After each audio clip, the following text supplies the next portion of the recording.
kita lanjutkan ke bagian kedua dari hal-hal yang perlu diperhatikan untuk metode eliminasi Gauss pada proses penyelesaian sistem persamaan linear pada mata kuliah metode numerik, yaitu penskalaan. Nah, kita sudah membahas tentang bagian pertama, yaitu tata ancang pivoting. Berikut juga contoh soalnya. Nah, sekarang kita akan membahas tentang penskalaan. Iya. Nah, inti dari penskalaan ini sebenarnya tujuannya adalah sama saja dengan yang bagian pertama sebelumnya, yaitu tata ancang pivoting ya. Jadi penskalaan itu juga bertujuan untuk meminimalisir galat pembulatan yang terjadi dalam proses proses mendapatkan solusi dari sistem persamaan linear ini. Nah, seperti apa penggunaan penskalaan ini?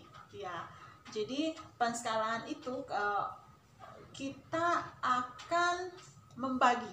Jadi kita akan membagi semua ruas ya pada baris tertentu dengan nilai mutlak yang paling besar di ruas kiri. Artinya nilai mutlak koefisiennya. Ya, koefisien dari variabel-variabelnya yang paling besar itu yang akan kita ambil sebagai pembagi. Ya, untuk lebih jelasnya kita masuk ke contohnya saja ya. Ya, ini adalah contoh soalnya. Itu di bukunya, adik-adik bisa lihat halaman 142, contoh 4.6. Ya, selesaikan sistem persamaan linear berikut sampai 3 angka penting dengan menggunakan metode eliminasi Gauss yang menerapkan penskalaan dan tanpa penskalaan. Ya, jadi ini sistem persamaannya 2x1 tambah 100.000 x2 sama dengan 100.000. Kemudian persamaan kedua, x1 tambah x2 itu sama dengan 2. Nah, sistem persamaan ini akan kita selesaikan dengan metode eliminasi Gauss dan menggunakan dua cara, yaitu dengan tanpa penskalaan dan juga dengan penskalaan. Ya, sama dengan contoh sebelumnya ya, yaitu dengan tata ancang pivoting dan tanpa tata ancang pivoting. Kemudian dikatakan di sini bahwa solusi sejatinya dalam 3 angka penting yaitu x1 sama dengan x2 sama dengan 1. Nah, baik, kita langsung saja jawab. Jadi yang pertama kita akan menjawabnya terlebih dahulu dengan tanpa penskalaan. Baik, kita jawab untuk soalnya. Jadi yang pertama itu tanpa penskalaan ya.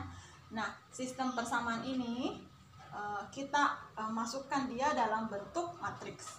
Nah, saya dapat bentuk seperti ini. Nah, matriks ini akan kita ubah bentuknya menjadi matriks segitiga atas.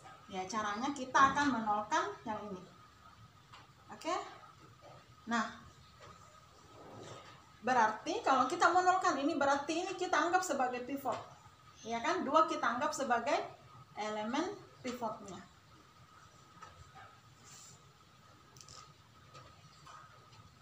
Ya, untuk menolkan ini berarti B2. Oke. B2 dikurang. Ya. 1/2 B1. Oke, supaya ini sama dengan 0. Ya, ini harus dikurangi dengan 1/2 dari ini. Oke. Nah, saya ke sana. Nah, sekarang matriksnya akan menjadi ini tetap 2, kemudian 100.000.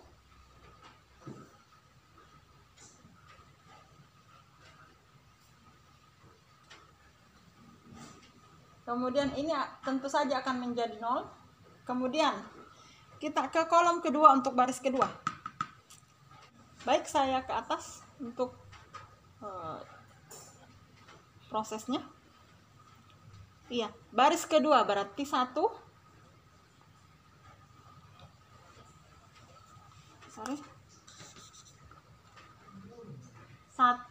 dikurang dikurang 1/2 dikali B1. B1-nya 100.000.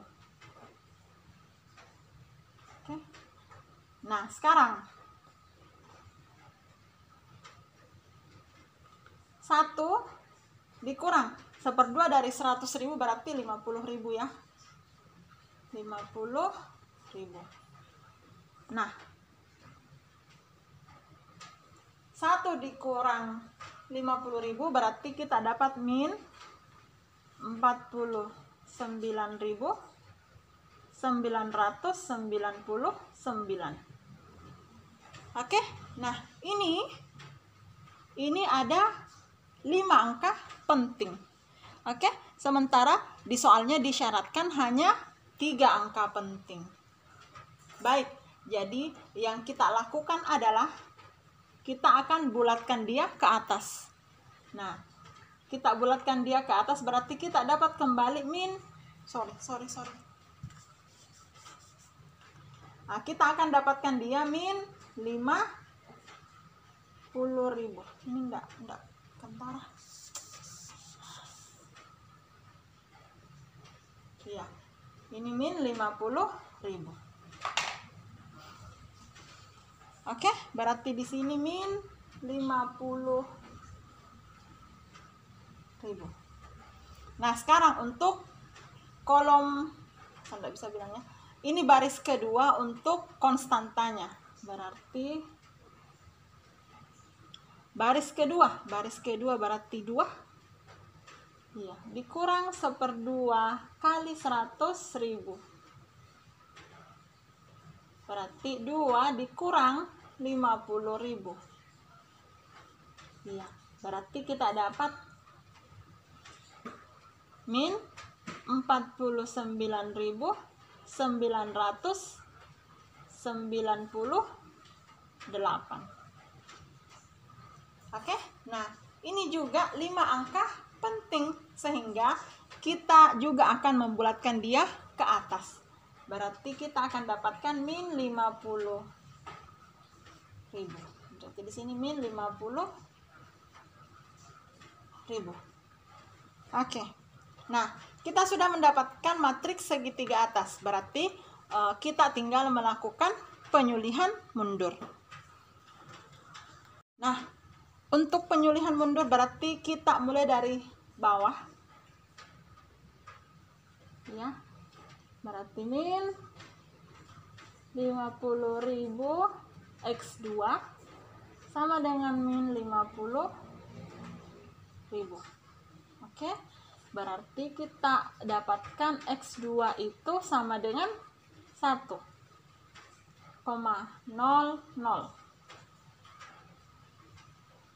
Nah, kita sudah dapat X2-nya.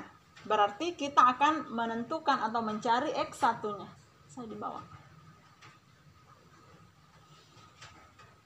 2 kali X1, 2X1. Oke. Ditambah 100.000 X2. X2-nya 1. Sama dengan 100.000. Oke, nah sekarang 100.000 ini pindah ke ruas kanan. Berarti didapat 2X1 sama dengan, ya ini sisa 0 ya. Karena 100.000 atau boleh saya tulis saja. Saya tulis panjang, 100.000 dikurang 100.000. Ya. Berarti 2X1 itu sama dengan 0. Sehingga diperoleh X1-nya itu sama dengan 0. Nah, sekarang kita perhatikan bahwa X1-nya sama dengan 0. X2-nya sama dengan 1.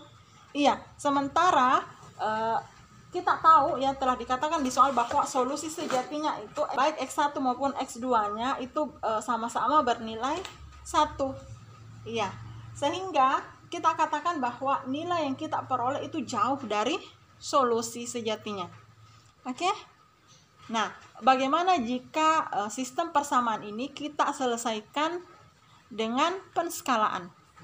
kita akan melanjutkan menyelesaikan sistem persamaan ini dengan cara kedua, yaitu dengan penskalaan.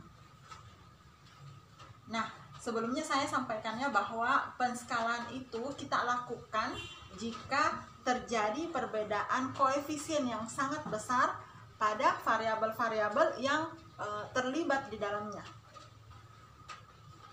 Nah, kita perhatikan bahwa untuk baris pertama, ya, koefisien untuk X1 itu adalah 2.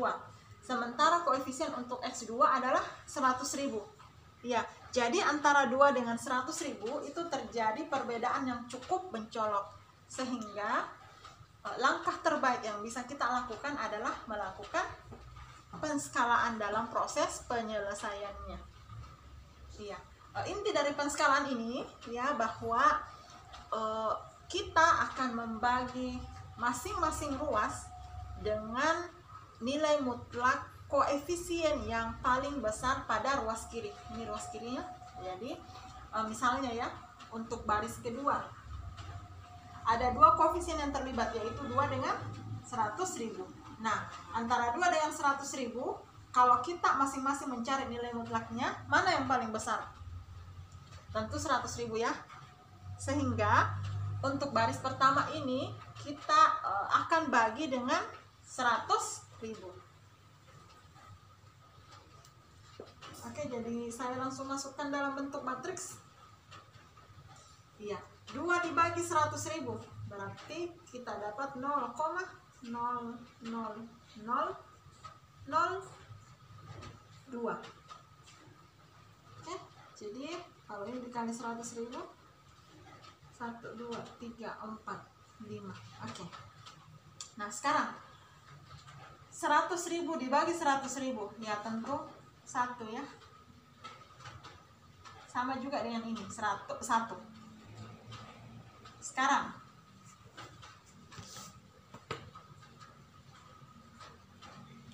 untuk baris kedua, mana nilai koefisien? Kita perhatikan ya.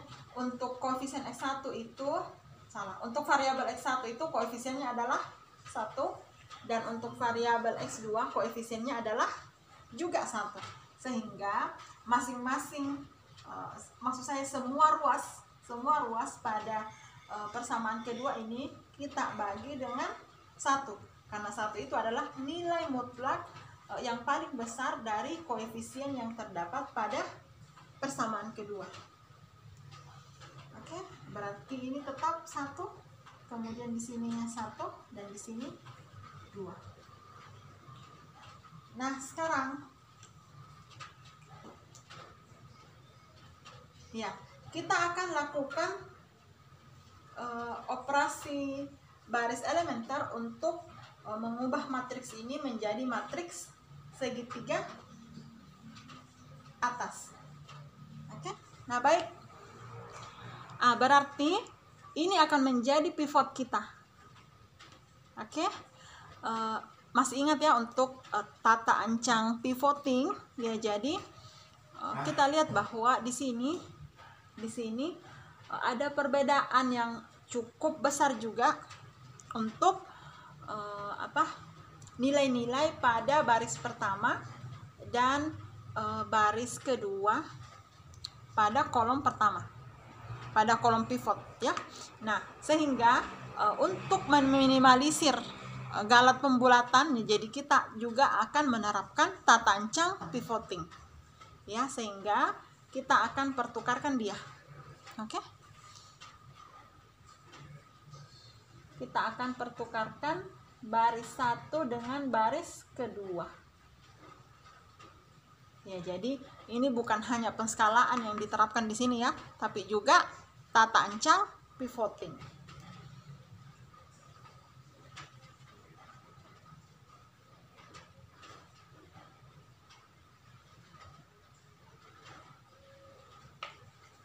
Satu di sini, jangan sampai salah tafsir.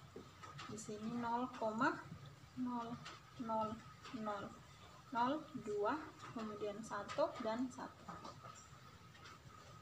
Ya, baik. Sekarang pivot kita nilainya sudah yang terbesar di antara kolom 1. Nah, jadi kita akan menolkan ini. Caranya ya, baris kedua, oke, baris kedua itu dikurangi 0,00002 baris pertama. Iya, ini akan dibagi dengan 1, jadi saya tidak perlu tulis satunya. Oke, saya ke atas matriksnya. Push.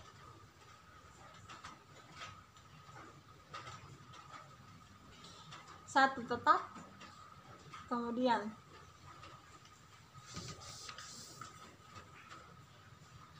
satu juga, 2. Terus ini pasti 0. Oke, nah sekarang baris B2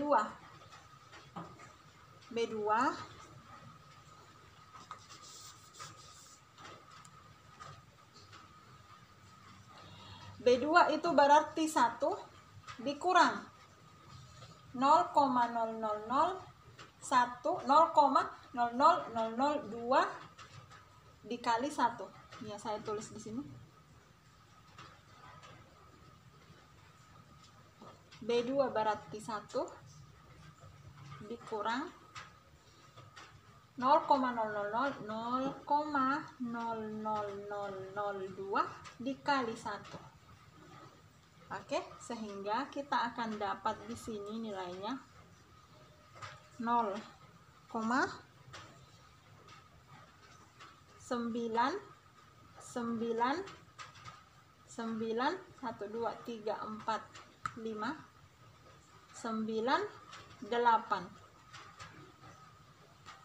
Oke, nah ini kan sama dengan 1 juga, karena kita akan mengambil hanya 3 angka penting saja.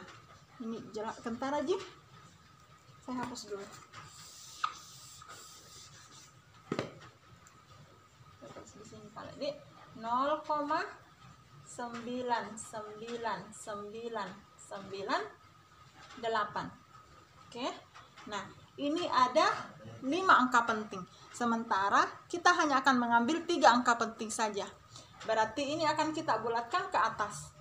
Berarti kita akan dapat 1. Di sini saya tulis 1. Sekarang 1. Sekarang kita ke entry yang sebelah sini. Baris kedua itu 1 dikurang 0,00002 dikali 2. Iya. Nah, 1 dikurang 0,00004 berarti kita dapat 0,99996.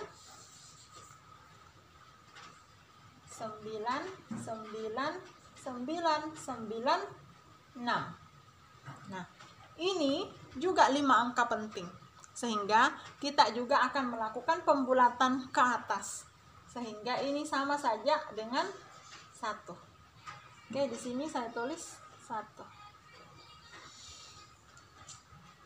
Oke, nah sekarang kita sudah dapat matriks segitiga atas. Kita akan melakukan teknik penyulihan mundur untuk menentukan solusinya. Baik, kita akan menentukan solusinya dan teknik penyulihan mundur. Berarti X2 dulu ya. X2 sama dengan 1. Ini jelas. Kemudian baris pertama, X1 tambah X2 sama dengan 2. X2 nya tadi 1, berarti X1 ditambah 1 sama dengan 2, sehingga diperoleh X1 nya itu sama dengan 1. Nah, kita dapat X1-nya 1 dan X2-nya 1. Saya tulis solusi atau HP saja ya, HP himpunan penyelesaian.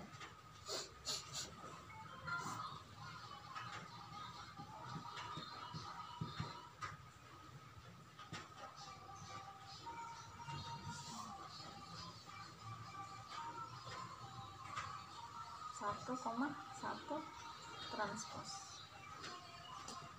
Ya. Jadi ini adalah himpunan penyelesaian. Perhatikan Ki bahwa di soalnya memang kita diberikan jawaban bahwa solusinya itu baik X1 maupun X2 itu sama dengan 1. Jadi ini persis ya, kita mendapatkan solusi yang hampir atau mendekati solusi sejatinya. Dalam hal ini persis sama dengan solusi sejatinya.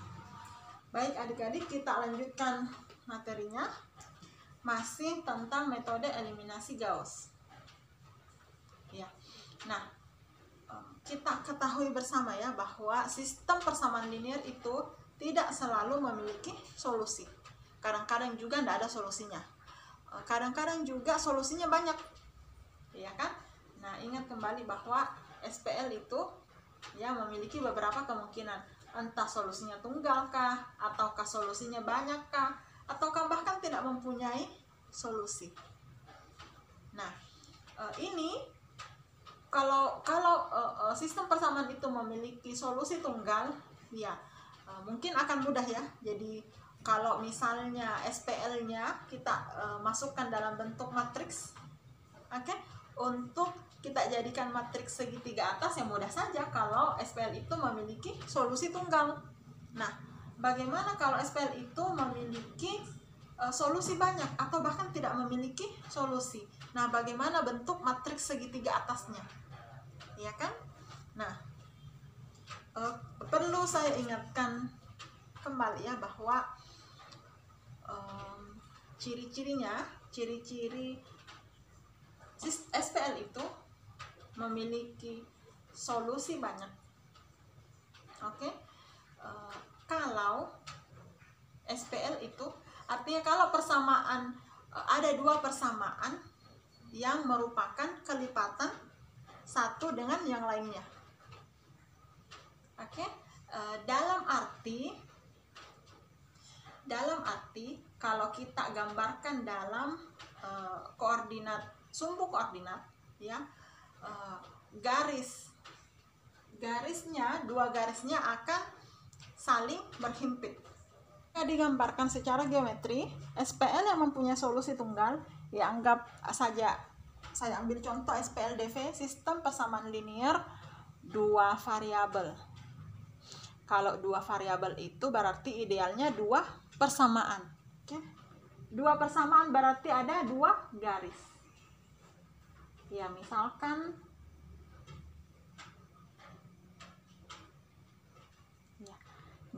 ini garis pertama, oke, atau F1 boleh. Kemudian ini F2. Nah, solusinya adalah titik perpotongan dari dua garis tersebut. Jadi ini gambaran secara geometri bahwa jika SPL itu memiliki satu solusi atau solusinya tunggal. Nah, bagaimana yang mempunyai banyak solusi?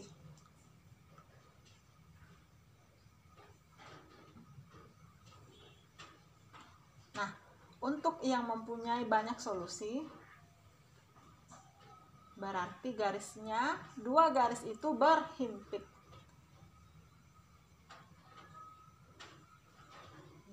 Artinya solusinya itu berada di sepanjang garis tersebut. Oke. Nah, bagaimana jika SPL itu tidak mempunyai solusi? Ya, tidak mempunyai solusi jika dua garis itu tidak pernah berpotongan. Dalam artian, ya dua garis itu sejajar. Oke ya, bisa dipahami? Ya, kalau dalam SPL-nya sendiri, dia mempunyai solusi tunggal jika, anggaplah SPLDV ya, jika persamaan 1 dan persamaan 2 itu tidak saling berkelipatan. Ya, misalnya di sini kalau di bukunya itu misalnya min x tambah y sama dengan 1. Min x tambah y. Kemudian 2x kurang y sama dengan 0. Iya. Jadi antara persamaan 1 dengan persamaan 2 itu tidak saling berkelipatan. Nah, ini ciri-cirinya kalau SPL itu memiliki solusi tunggal. Nah, untuk SPL yang memiliki banyak solusi, berarti dua persamaan itu sama ya, sama atau saling berkelipatan. Nah, ini contohnya, saya tulis di sini saja ya. Contohnya itu ada di min x tambah y sama dengan 1, kemudian min 2x ditambah 2y sama dengan 2. Nah, kita perhatikan bahwa persamaan pertama dan persamaan kedua itu saling berkelipatan. Jadi persamaan kedua adalah kelipatan dari persamaan 1. Dalam arti persamaan, untuk mendapatkan persamaan kedua, persamaan satunya dikali 2. Sehingga kalau kita melihat ada SPL yang modelnya seperti ini, berarti kita langsung bisa simpulkan bahwa SPL itu memiliki banyak solusi. Jadi bisa saja kita tidak kerjakan sampai selesai ya. Kalau kita langsung bisa melihat ciri-cirinya bahwa oh ternyata ada dua persamaan yang merupakan saling kelipatan satu sama lainnya. Berarti SPL itu SPL itu memiliki banyak solusi. Nah, bagaimana jika SPL itu tidak mempunyai solusi? Ini perhatikan ya, antara sejajar dengan berhimpit itu sebenarnya mirip. Oke? Kemiringannya atau gradiennya itu sama kan? Kalau sejajar gradiennya sama, berhimpit juga demikian. Apa yang membedakan? Ya, perhatikan. Ya, jadi min x, saya ambil contoh yang sama saja, min x tambah y sama dengan 1. Kemudian min 2x ditambah 2y sama dengan 5 misalnya. Nah, perhatikan. Gradiennya sama. Oke? Tapi ternyata ini tidak sama. Oke, konstantanya tidak sama. Kita bisa bilang apa ya? Persamaan kedua dalam hal ini, persamaan kedua memang merupakan kelipatan dari persamaan pertama, kecuali konstantanya. Nah, kalau seperti ini modelnya, kita lihat bahwa selain konstantanya ini, ya, bahwa persamaan kedua atau dua persamaan itu saling berkelipatan satu sama lain kecuali konstantanya. Oke, nah kalau modelnya seperti ini, kita bisa simpulkan bahwa SPL itu tidak memiliki solusi.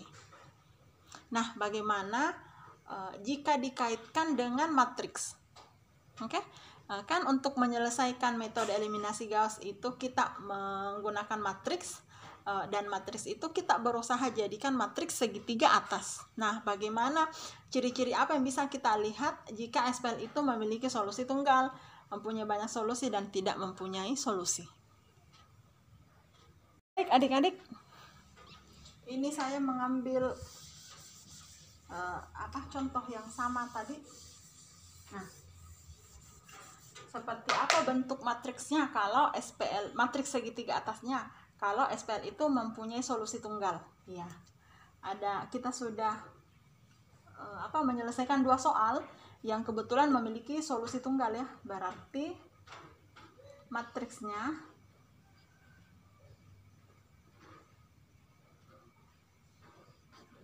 di sini AB, ya, AB C.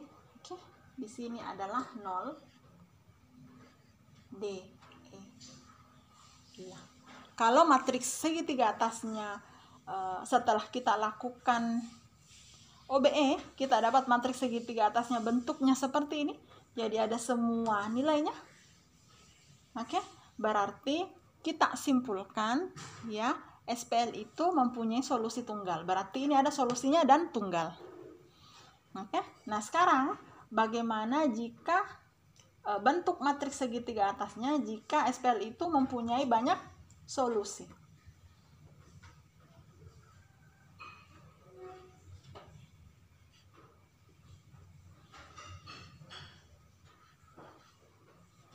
Ya, jika SPL itu mempunyai banyak solusi, ya, misalnya kita mau menolkan yang entry yang sebelah sini. Kalau kita berusaha menolkan entry yang sebelah sini, oke, yang lainnya juga ikut nol. Oke, jika kita dapat bentuk seperti ini, berarti kita simpulkan SPL itu memiliki banyak solusi. Nah, ini kita lihat bahwa kedua persamaan sebenarnya saling berkelipatan, saling berkelipatan satu antara yang satu dengan yang lainnya. Oke. Nah, bagaimana jika SPL itu tidak mempunyai solusi? Ya. C, sini 0.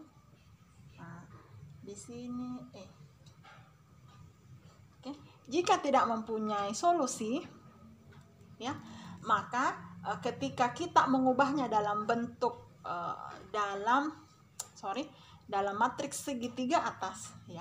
Kalau kita mau menolkan entry yang di sini, oke, yang lainnya akan berubah 0 kecuali konstantanya.